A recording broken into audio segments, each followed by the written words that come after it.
भाई जो गुरु वचन पे डट गए, कट गए फंद 84 के, कट गए फंद 84 के, कट गए फंद 84। ज्ञान जो आज बड़ी आसानी से सतगुरु धरती पर लेकर आए हैं, ये तत्व ज्ञान राजा रामचंद्र जी के गुरु वशिष्ठ को भी प्राप्त नहीं हुआ।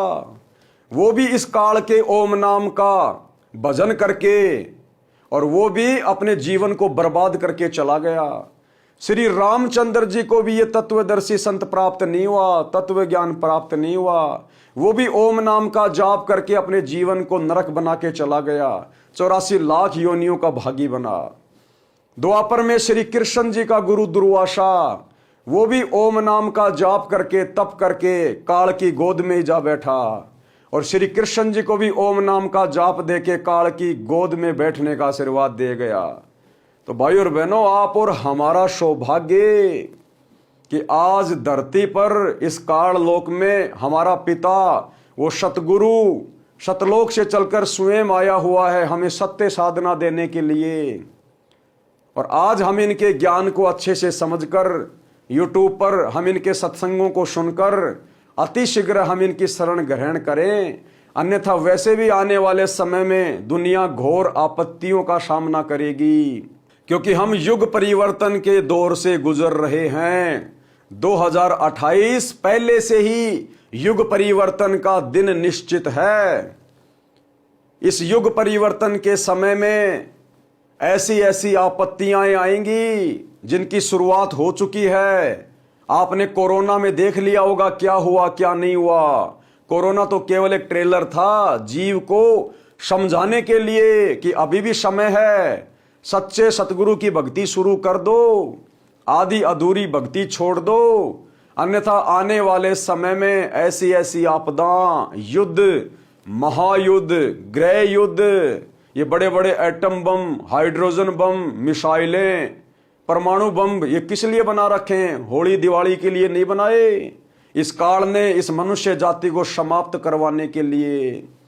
और भविष्य मलिका में क्या क्या भविष्यवाणियां हो रखी हैं, आप जी यूट्यूब पर खूब वीडियो देखते होंगे।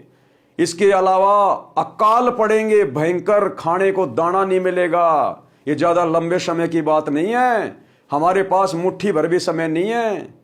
यानी 2028 में ये समस्याएं आनी है, उससे पहले कहीं पर कोई महामारी आएगी, कोई वायरस आएगा, सरकारें हिल जाएंगी, देश के देश डामाडोल हो जाएंगे, भूख से आदमी बिलखेगा, तड़पेगा। और यदि आप उससे पहले सतगुरु के ज्ञान को समझकर इनकी शरण ग्रहण कर लेंगे, क्योंकि सतगुरु धरती पर आया इसलिए है, सतगुरु को पता है कि युग परिवर्तन का दौर है पृथ्वी पर और मेरी आत्माएं बहुत ज्यादा कष्ट उठाएंगी। क्यों ना उससे पहले जाकर मैं उनको समझाऊं, मैं उनको ज्ञान दूं और अपनी शरण में ले लूं। यदि आत्मा मेरी शरण में आ जाएगी तो उस भयंकर समय में भी मैं अपनी आत्माओं को हर प्रकार से राहत दूंगा, मदद करूंगा, उनको भूखा नहीं मरने दूंगा, दर दर की ठोकर नहीं खाने दूंगा, उनकी अकाल मौत नहीं होने दूंगा। क्योंकि सतगुरु इस काल से असंख्य गुना ज्यादा समृद्ध शक्ति होती है। तो क्या कह रहे हैं परमात्मा कि सतयुग में, द्वापर में, त्रेता युग में जो बड़े बड़े ऋषि महात्मा जिनके लाखों साल की उम्र होती थी, जंगल में जाके तपस्या करते थे, उनकी आंखों की ये पलकों के बाल ये जमीन को छू जाते थे, शरीर के ऊपर मिट्टी चढ़ जाती थी, हजारों साल बैठे रहते थे साधना में।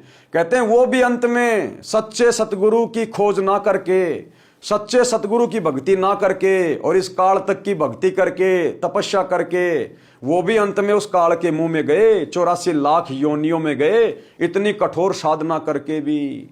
और आप और हमें तो ना जंगल में जाना, ना किसी गुफा में जाना, ना ऊपर को पैर, ना नीचे को सिर करना। आप और हमें तो सतगुरु ने घर में रहकर और एक मंत्र जाप की साधना दी है और बुराइयों से बचने की शिक्षा दी है। हमारा तो इसी में उन ऋषि महात्माओं से लाखों गुना उत्तम साधना बन जाएगी घर बैठे बैठे। तो भाई कितना सस्ता सौदा लेकर भक्ति का सतगुरु आया है। एक बार ज्ञान सुनना शुरू करो सतगुरु रामपाल जी का। ये ना देखो ये कहाँ बैठे हैं, ये क्या कर रहे हैं। संतों के अपने खेल होते हैं, संतों की अपनी लीला होती है। अगर संतों को हम इतना जल्दी समझ जाएं तो फिर हम ना संत हो जाएं, फिर संत को सतलोक से चलकर आने की भला क्या जरूरत पड़ी। तो संतों की अपनी लीलाएं, अपने खेल होते हैं और संतों की पहचान उसके ज्ञान से होती है। और इस काल ने इस समय धरती पर लाखों संत पैदा कर दिए, नकली पाखंडी, ताकि दुनिया उस असली संत को ना पहचान ले और नकली संतों के कारनामे देखकर सुनकर ये सोचे कि सारे संत एक जैसे ही होते हैं। अरे भैया, अगर किसी औरत का पति बलात्कार के केस में जेल चला जाए तो सभी औरतों के पति बलात्कारी नहीं होते। तो इसी प्रकार पांचों उंगलियां एक समान नहीं होती है। संत की पहचान उसके ज्ञान से होती है। आप सतगुरु रामपाल जी के सत्संग सुनिए, अपने मोबाइल में यूट्यूब पर जाकर सर्च कीजिए, कुछ दिन सुनिए आप जी, आपको दूध का दूध, पानी का पानी अलग नजर आएगा। क्योंकि ये भक्ति युग है और युग परिवर्तन का समय बहुत नजदीक है। अगर बचा जाए तो बचिए और अपने प्यारे परिवार को भी बचाइए। उनको तत्वदर्शी संत न मिलने के कारण निर्गुण रासा अर्थात गुप्त ज्ञान, जिसे तत्व ज्ञान कहते हैं, वो नहीं मिला। क्योंकि यजुर्वेद अध्याय 40 मंत्र 10 में तथा चारों वेदों का सारांश श्रीमद् भगवत गीता अध्याय 4 श्लोक 32 तथा 34 में कहा है कि जो यज्ञों अर्थात धार्मिक अनुष्ठानों का विस्तृत ज्ञान स्वयं सच्चिदानंद घन ब्रह्म अर्थात परम अक्षर ब्रह्म अपने मुख कमल से बोलकर सुनाता है, वह तत्व ज्ञान अर्थात सूक्ष्म वेद है। गीता ज्ञान दाता ब्रह्म ने कहा है कि उस तत्व ज्ञान को तू तत्वदर्शी ज्ञानियों के पास जाकर समझ। और वो तत्वदर्शी ज्ञानी, वो तत्वदर्शी संत आज पृथ्वी पर सतगुरु रामपाल जी के रूप में विद्वान है।